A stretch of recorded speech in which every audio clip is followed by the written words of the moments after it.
man of steel with the heart of a lion. I'm talking about Jelili.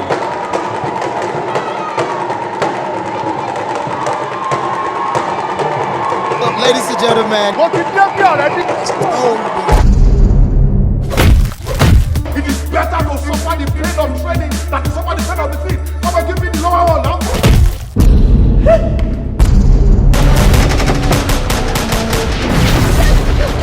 I did. How many of our people died? I want to put you 30 They are not kill us plenty.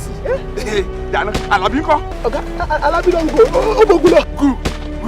I want Alabi die. What is your business with my business? Like now, voila. Love, killing me and die. That's it. I'm cool, yo. You know me, right? What is my name? I actually don't do rice. What do you eat? I'm a pizzatarian. I eat just pizza. Last time I googled, who gives a damn about Konelado? Your brain contains neurons, not neurons. Yeah.